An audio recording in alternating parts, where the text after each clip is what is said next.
नमस्कार, स्वागत है आपका एक बार फिर मेरे YouTube चैनल सक्सेस विद सागर पर। भारतीय संविधान और राज्य व्यवस्था, इंडियन कॉन्स्टिट्यूशन एंड पॉलिटी के एक नेक्स्ट वीडियो में आपका स्वागत है, जिसका टाइटल है संविधान सभा का गठन। देखिएगा, इससे पहले वाले वीडियो लेक्चर में आपने देखा अंतरिम सरकार का गठन किस प्रकार हुआ। तो मैं आपको कुछ चीज़ें समझाना चाहता हूँ। 1946 में कैबिनेट मिशन भारत आया। कैबिनेट मिशन भारत आया। विश्व युद्ध समाप्त हुआ है 1945 में। 1945 में विश्व युद्ध समाप्त होने के बाद इंग्लैंड में सरकार चेंज हो गई और नए प्रधानमंत्री सर क्लीमेंट एटली बने। उन्होंने अपने लोकसभा अर्थात वहाँ के हाउस ऑफ कॉमन्स में कहा कि भारत के लोगों को भी आज़ाद होने का हक है, और इसके चलते उन्होंने एक 3 सदस्यों का आयोग बनाया, जिसमें तीनों मेंबर ब्रिटेन की कैबिनेट के मंत्री थे, इसलिए इसको कैबिनेट मिशन कहा गया। कैबिनेट मिशन 1946 में इंडिया आया। कैबिनेट मिशन ने इंडिया में 2 मेन काम किए। पहला, संविधान सभा का गठन। संविधान सभा का गठन। और दूसरा काम था, जब तक संविधान नहीं बन जाता तब तक सरकार कौन चलाएगा, देश कौन चलाएगा, तो अंतरिम सरकार का गठन।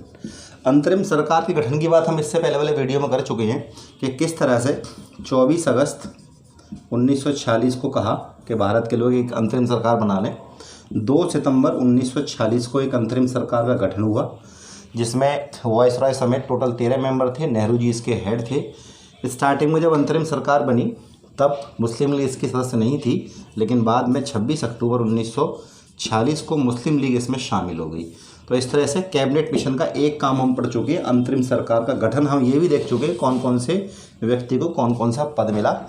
अब कैबिनेट मिशन का दूसरा काम भी साथ साथ चल रहा है, संविधान सभा का गठन। संविधान सभा का गठन अगर देखा जाए तो अंतरिम सरकार से पहले ही शुरू हो गया है, लेकिन चूंकि हमें दोनों पढ़ने थे तो हमने पहले अंतरिम सरकार पढ़ लिया। हम बात करते हैं संविधान सभा के गठन की बात करते हैं। संविधान सभा गठन कैसे हुआ, तो देखिएगा, संविधान सभा गठन पढ़ेंगे, फिर नेक्स्ट हम पढ़ेंगे आगे जाके संविधान सभा ने किस प्रकार से संविधान निर्माण प्रक्रिया को जारी रखा है, वो अलग वीडियो में पढ़ेंगे, जिससे कि सारी चीज़ें क्लियर हो जाएं।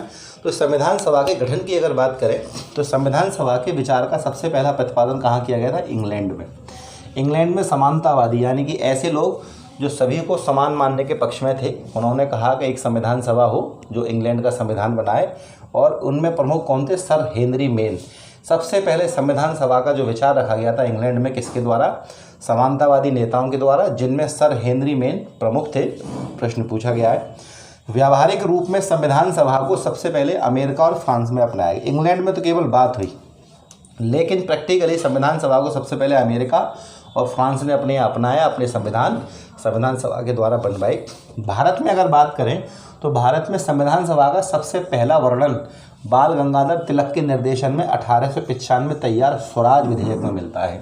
1895 में बाल गंगाधर तिलक ने स्वराज विधेयक पेश किया, और स्वराज विधेयक पेश जब किया तो उनके इस विधेयक में ये एक पॉइंट था कि भारत के लोगों का अपना संविधान हो, और इसके लिए संविधान सभा होनी चाहिए, भारत के लोगों की संविधान बनाए।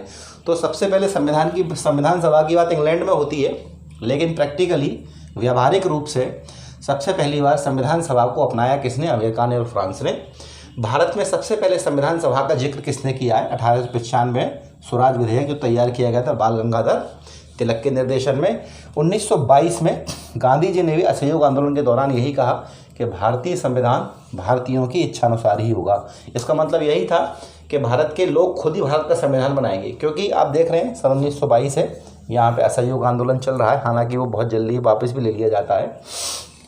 तो 1922 में गांधी जी ने यही कहा है कि अब तक इतने सारे एक्ट इंडिया में आए हैं, और इतने सारे एक्ट कौन लेके आए? अंग्रेज लेके आए हैं, लेकिन हमारा देश भारत है, हम अपना संविधान खुद ही बनाएंगे, और भारतीयों का संविधान भारतीयों की इच्छा अनुसार होगा।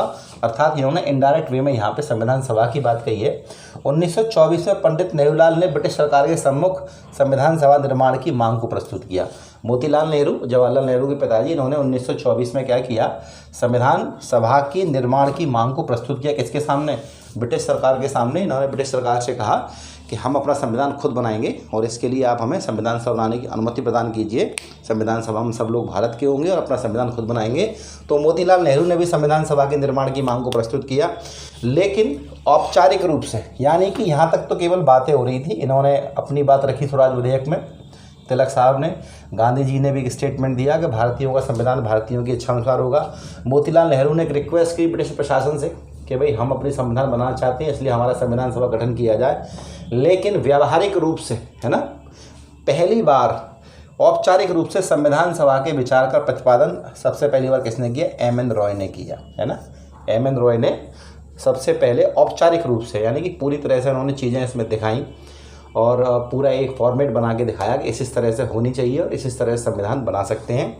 सबसे पहले 1942 में क्रिप्स मिशन ने भारत में संविधान सभा के गठन को स्पष्टतः स्वीकार किया। यानी कि यहाँ तक तो लोग बात कर रहे थे। थोड़ा आगे बढ़ के एम.एन. रॉय ने, मानवेंद्र नाथ रॉय इनका पूरा नाम था, इनके बारे में आगे कभी बात करेंगे। काफ़ी सारी चीज़ें इकोनॉमिक्स में देखने को मिलती है इनके बारे में। इन्होंने कुछ और ज़्यादा चीज़ें लिखी, डिटेल में संविधान सभा का विचार प्रस्तुत किया।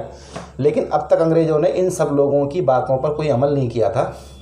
लेकिन इन द ईयर 1942 में क्रिप्स मिशन ने पहली बार ये बात स्वीकार की कि हाँ, हम भारत में संविधान सभा बनाएंगे। संविधान सभा में भारत के ही लोग होंगे जो भारत का संविधान बनाएंगे। लेकिन क्रिप्स मिशन चूंकि फेल हो गया तो इसकी बात आगे बढ़ी नहीं।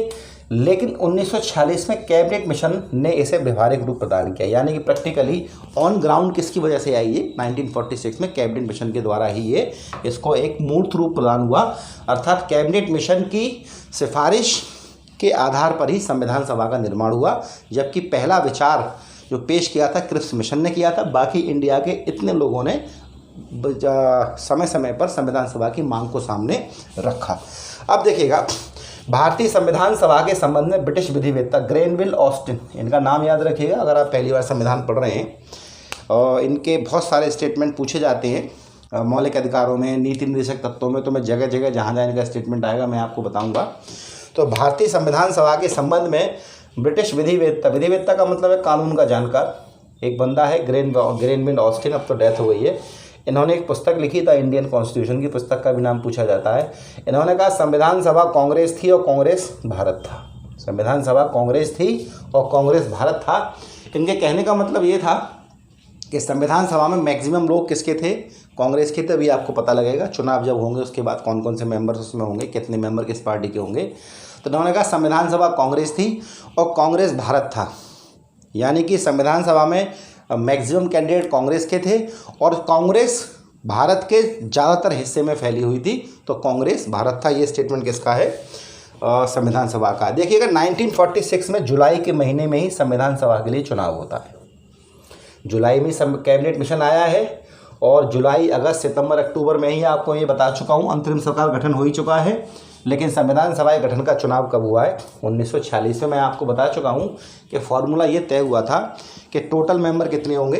389। संविधान सभा में कैबिनेट मिशन द्वारा कुल सदस्यों की संख्या रखी गई कितनी? 389। फॉर्मूला क्या था कि 10 लाख लोगों की आबादी पर एक व्यक्ति संविधान सभा में होगा। इस तरह से क्या हो गया? 292 लोग कहाँ से आए? ब्रिटिश भारतीय राज्यों से 292 लोगों का चयन होना था, क्योंकि यहाँ जनसंख्या ज़्यादा थी।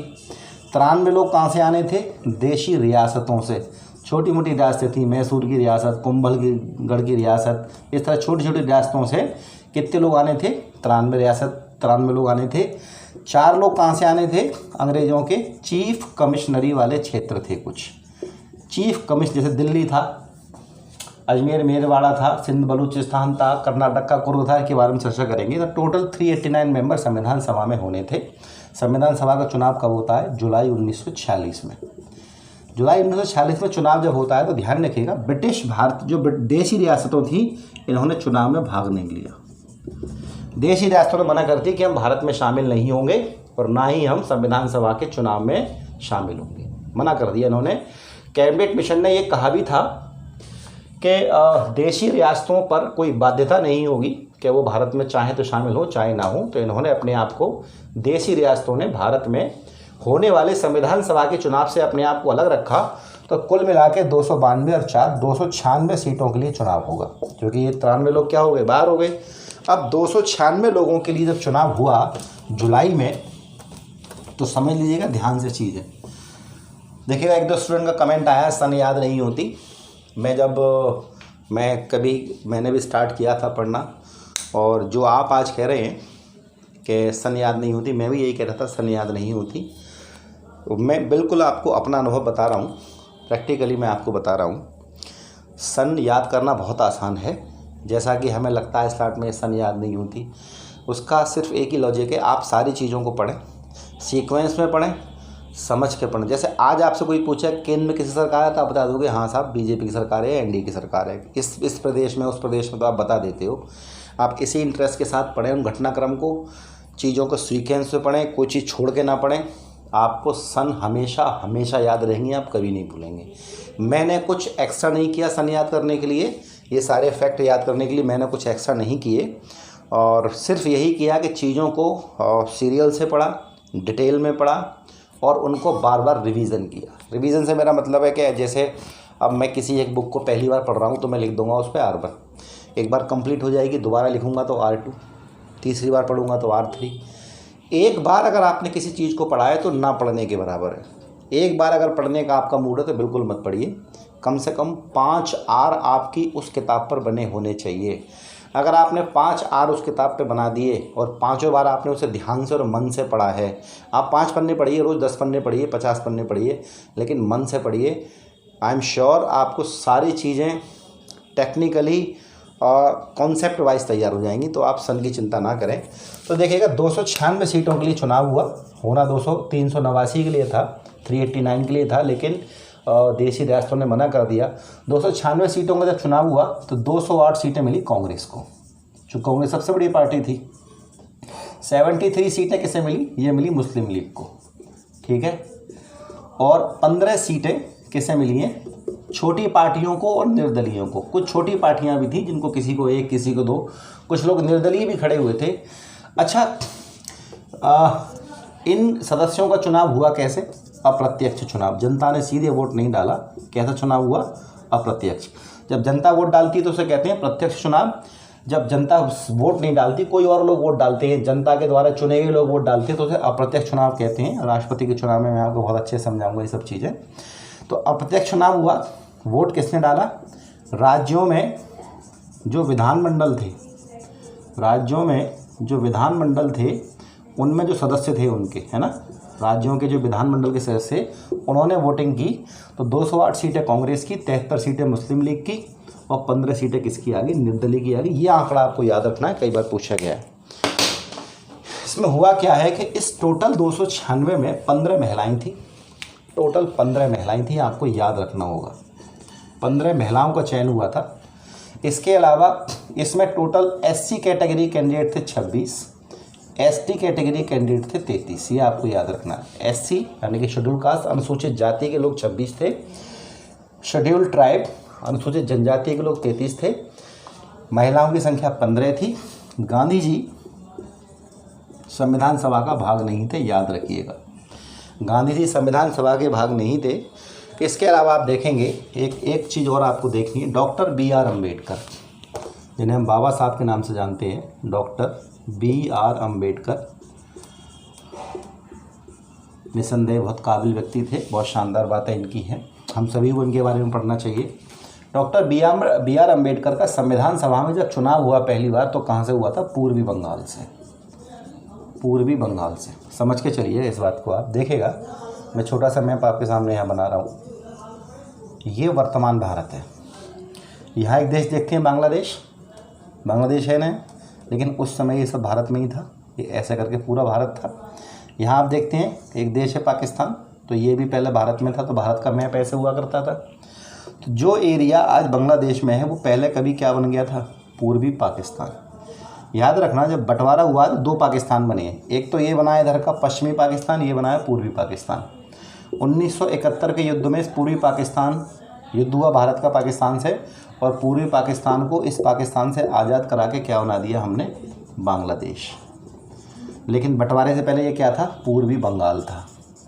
कौन सा हिस्सा था ये? पूर्वी बंगाल। 1947 में ये क्या बन गया? पूर्वी पाकिस्तान।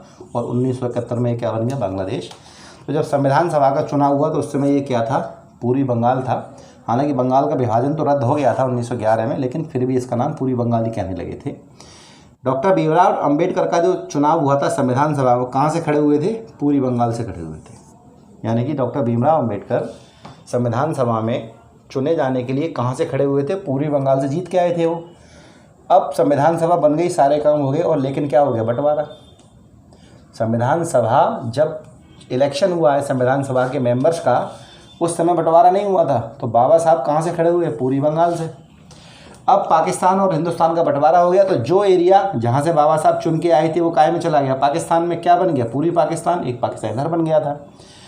अब बाबा साहब की सीट कहाँ चली गई? पाकिस्तान में। तो या तो बाबा साहब पाकिस्तान चले जाएं, वो उनको मंजूर नहीं था, या बाबा साहब संविधान सभा से बाहर रहें क्योंकि उनकी सीट ही चलेगी। दो कंडीशन थी। लेकिन ये भी नहीं कर सकते क्योंकि निसंदेह बहुत अच्छा व्यक्तित्व था और काबिल व्यक्ति थे, तो उनका संविधान सभा में रहना जरूरी था। तो बाबा साहब को दोबारा क्या किया गया? बम्बई प्रेसिडेंसी में एक सीट पड़ती है, पूना सीट, पूना संसदीय सीट, और यहाँ से एक बंदा चुना हुआ था, M.R. जयकर, कांग्रेसी नेता था M.R. जयकर।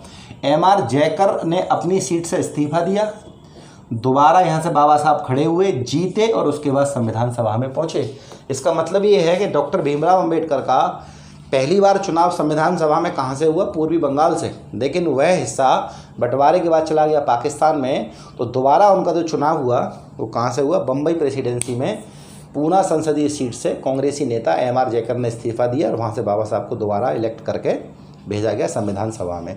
तो आपने देखा कि संविधान सभा के बारे में क्या क्या बात है मैंने आपको बताई कि सबसे पहला विचार इंग्लैंड में आया, सर हेनरी मेन, समानतावादी नेताओं ने। व्यावहारिक रूप से सबसे पहले किसने? इंग्लैंड और फ्रांस ने और अमेरिका ने अपनाया।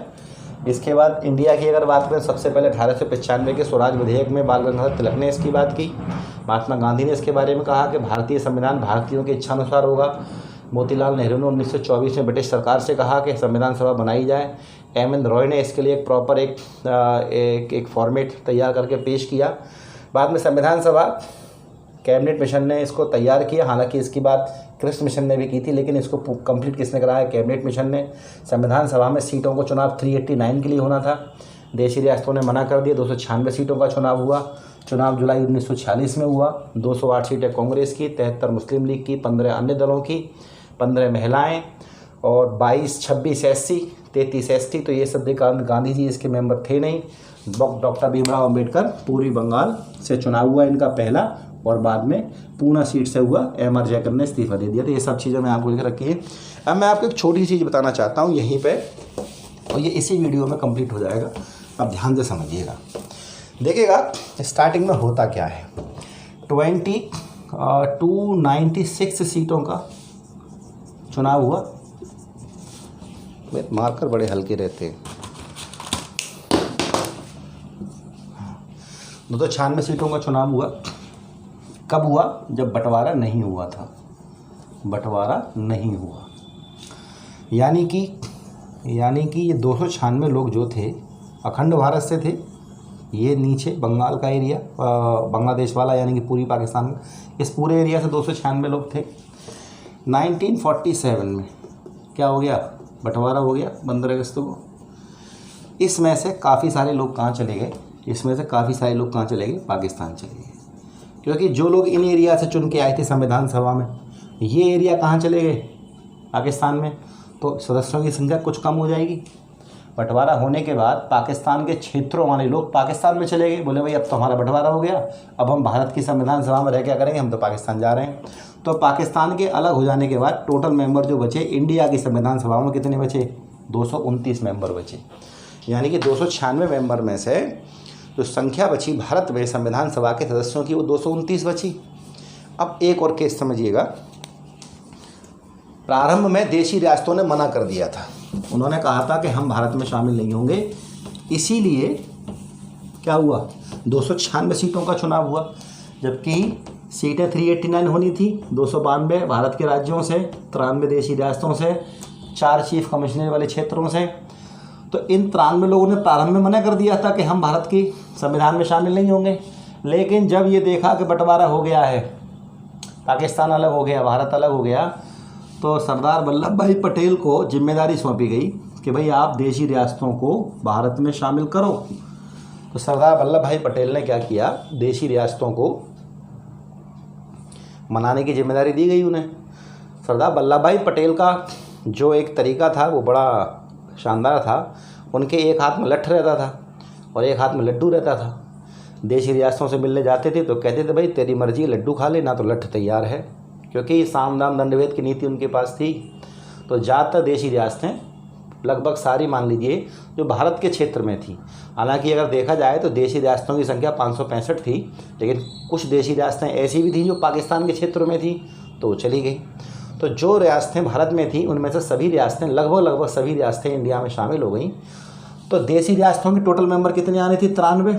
लेकिन अब देशी रियासतें सारी इंडिया के क्षेत्र में नहीं हैं, कुछ देशी रियासतें पाकिस्तान के क्षेत्र में से भी हैं। तो जो रियासतें इंडिया के क्षेत्र में थीं उनमें से 70 मेंबर काय में आ गए, इंडिया की संविधान सभा में आ गए। यानी कि आने थे 93, स्टार्टिंग में बिल्कुल नहीं आए, लेकिन बंटवारे के बाद पाकिस्तान वाली देशी रियासतें पाकिस्तान में चली गई, तो इंडिया की बची हुई इंडिया में आ गई। और इंडिया में जो बची देशी रियासतें हैं उनकी संख्या कितनी थी? सदस्यों की 70। तो टोटल मेंबर कितने हो गए? 299। यानी कि 389 मेंबर के चुनाव होने थे। फॉर्मूला था 292, 93 और 4। हुआ कितनी सीटों पर चुनाव? 296। 208 कांग्रेस प्लस 73 मुस्लिम लीग प्लस 15 अदर। ठीक समझ रहे होंगे अब आप सारी चीज़ें। बंटवारे के बाद टोटल मेंबर कितने हो गए? 299, क्योंकि 229 तो इसमें से रह गए, बाकी चले गए पाकिस्तान और 70 देशी रियासतों के और आगे। तो टोटल मेंबर कितने हो गए? 299। अब देखिएगा, चीफ कमिश्नरी वाले क्षेत्र समाप्त कर दिए गए। चीफ कमिश्नरी वाले क्षेत्र समाप्त कर दिए गए। बंटवारे के बाद जो चीफ कमिश्नरी वाले क्षेत्र थे, 4 क्षेत्र थे, उन्हें समाप्त कर दिया गया। 4 थे, मैं बताऊंगा हिस्ट्री में आपको। जैसे दिल्ली था, अजमेर मेरवाड़ा, कुर्ग था और सिंध बलूचिस्तान था। ये 4 ख़त्म कर दिए गए। संविधान सभा में सबसे ज़्यादा मेंबर कहाँ से थे? तो सबसे ज़्यादा मेंबर थे संयुक्त प्रांत से। आप जैसे यूपी कहते हैं, सबसे बड़ा हिस्सा इसी का था। संयुक्त प्रांत से सबसे ज़्यादा कितने मेंबर थे? 55 मेंबर थे। सबसे ज़्यादा मेंबर कितने थे? 55 कहाँ से थे? या संयुक्त प्रांत से। अगर बात करें कौन सी देशी रियासत से सबसे ज़्यादा मेंबर थे, ये तो राज्य की बात हो गई। संयुक्त प्रांत एक राज्य था। और देशी रियासत से सबसे ज़्यादा मेंबर कहाँ थे? तो 7 थे। कहाँ से? मैसूर से। मैसूर की रियासत से सबसे ज़्यादा मेंबर थे 7। ऐसी कौन सी रियासत थी जहाँ से एक भी बंदा नहीं था? तो हैदराबाद की रियासत ऐसी थी जिससे एक भी बंदा इंडिया में नहीं था, क्योंकि यहाँ का जो निज़ाम था वो पाकिस्तान में शामिल होना चाहता। ये अलग ही इसने अफीम ले रखी थी, ये अलग ही लेवल का बंदा था। आप देखो, अलग बंदा मैं क्यों कह रहा हूँ इसको, हालांकि डंडा पड़ा बाद में इसमें ऑपरेशन पोलो में। हैदराबाद यहाँ है। अब इससे पूछो पाकिस्तान इधर या इधर कैसे जाएगा भाई? हवा में होकर जाएगा नहीं। तो स्टार्टिंग में इसका एक भी बंदा संविधान सभा में नहीं था। तो आपसे प्रश्न पूछा जाएगा कि सबसे ज़्यादा मेंबर कहाँ से थे? संयुक्त प्रांत से। राज्यों में अगर देखा जाए तो सबसे ज़्यादा मेंबर रियासतों में किससे थे? मैसूर से। ऐसी कौन सी रियासत जिसमें कोई बंदा नहीं था? हैदराबाद, क्योंकि यहाँ का शासक निजाम ओस्मान अली खान पाकिस्तान में जाना चाहता था। गांधी जी संविधान सभा के मेंबर नहीं थे। 26 लोग SC के, 33 लोग ST के, 15 महिलाएं, 296 सदस्यों के चुनाव हुए जुलाई में। इसके अलावा 208 सीटें कांग्रेस की, 73 मुस्लिम लीग की, 15 अन्य की। आशा करता हूँ इतना सब आपको समझ में आया होगा। इसके आगे की बात अगले वीडियो में करेंगे। सन की टेंशन ना लें, चीज़ों को अगर आपने 4-5 बार रिवाइज कर लिया है तो एक एक सन आपको एक एक डेट याद हो जाएगी। Thank you very much.